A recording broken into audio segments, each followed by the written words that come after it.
Coming up on today's show, we fly to Cologne for this year's big gaming event, Gamescom. We talk to the creator of the upcoming title, Marvel Heroes, find out what fans think of the event, we take a look behind the scenes and also crown the winner of today's Battle of the Queue.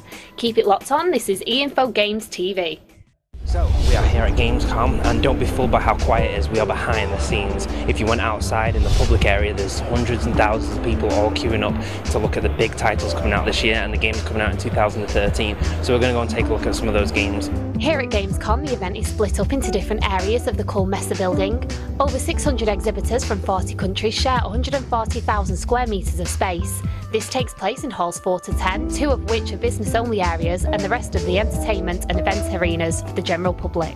Right, we've managed to make our way into the public arena. There's hundreds of thousands of people in here trying to fight for the games. While everyone is fighting their way through to see what's on show, we head over to the Ubisoft stand to get a look at Rayman Legends. The game requires you to make your way through side-scrolling platform levels. Using the new Wii U pad, another player can help assist you through the level by tapping with the stylus. This can also be played by up to 4 players.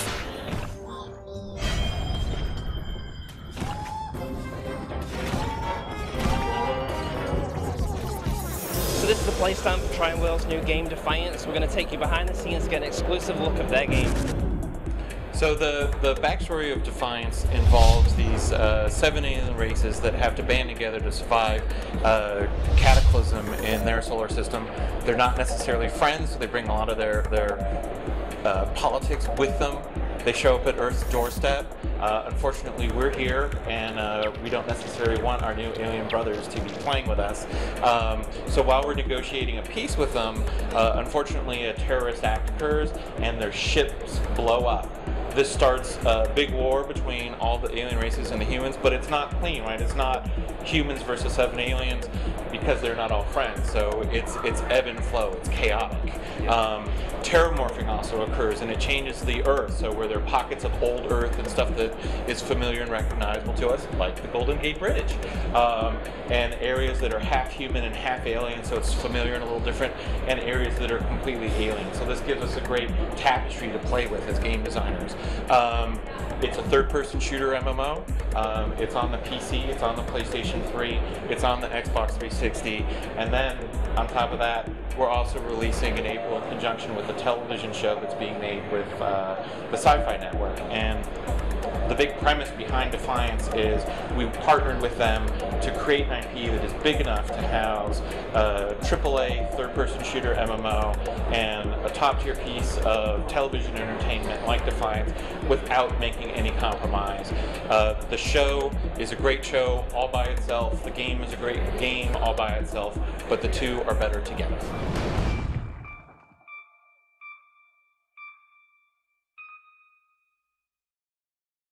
It's now time for Battle of the Queue. In third place is Black Ops 2 with an average waiting time of 5 hours. This is the queue for Black Ops 2, and because the queues are so massive, they've had to give people in the queues food. Then in second place we have Assassin's Creed 3 with an average waiting time of a massive 8 hours. But our winner in first place with a staggering waiting time of 9 hours is the one and only Tomb Raider.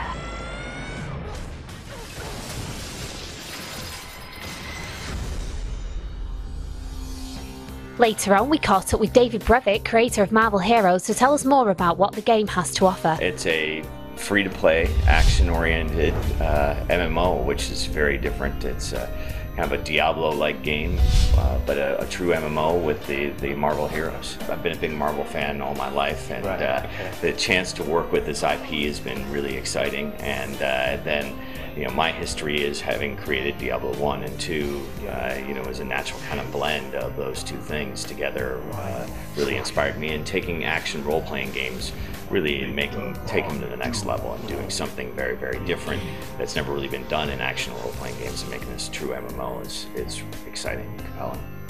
And because there's like a massive backlog of Marvel comics, films and movies, did you want to make a storyline like based around it, or did you want to bring in a new storyline? You know, there's so much material to work with. We wanted to kind of play homage to a lot of the great stories that have happened in the past, so using bits and pieces of those, as well as having a thread that combines all of these things together to create a unique storyline, but has reference and stuff to old storylines that we all know and read, and bringing it all together as one thing was really the inspiration behind it.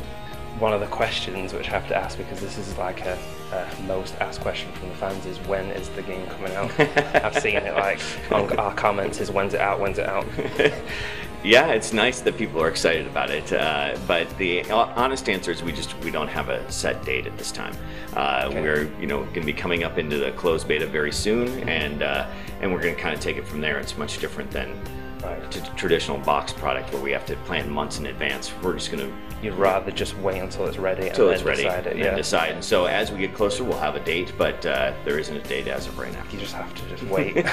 It won't be forever, that's for sure. There's a lot more information coming up that we'll be revealing over the next few months. We'll be talking a lot about the way that you design and customize your character, as well as some of the things that we're going to be that are going to be microtrans and stuff like that coming up. So as well as new reveals of characters we'll be doing. You're seeing the raccoon one. Yeah, Rocket Raccoon. That's anyway. That kind of gives you an idea that we're doing characters that everybody has heard of, and maybe some characters that people haven't heard of, and so hopefully get a good mix of not only educating people on the Marvel IP and the beauty of this IP, but also giving them exactly what they want and playing with familiar characters. Now we take some time to catch up with 4 of Germany's popular YouTubers. I've played Black Ops 2 two times, so it was pretty cool actually. Do you think it's worth the wait for people who have to wait like 8 hours or 5 hours? No, it isn't. No, it isn't. No. It's much like Modern Warfare 3. They haven't changed much, but the Creator Class 3.0 is pretty cool. But the perks and the weapons are pretty much the same as Modern Warfare 3. My favorite games, this games from Far Cry 3, Borderlands 2, and Call of Duty, not my kind of game. I think Medal of Honor, kind of interesting game. The trailers are very good, but it's not that kind of good game. They want to push it with a commercial. What do you think of the whole event? It's cool. It's my first time, because I'm a pretty much famous YouTuber. I can meet many subscribers, and outside then people come to me, want sign on their everything is very cool. It's just nice to meet the people, like via Skype or just via your network on YouTube, and now you get to meet them and hang around with them, and it's just a really awesome thing, yeah. That's all we have time for on today's show, but if you want to see the uncut gameplay of today's footage, head over to our new channel, Einfo Games Unplugged, or for the latest news, head over to our website, einfogames.com, and join us for our trip next month to Eurogamer.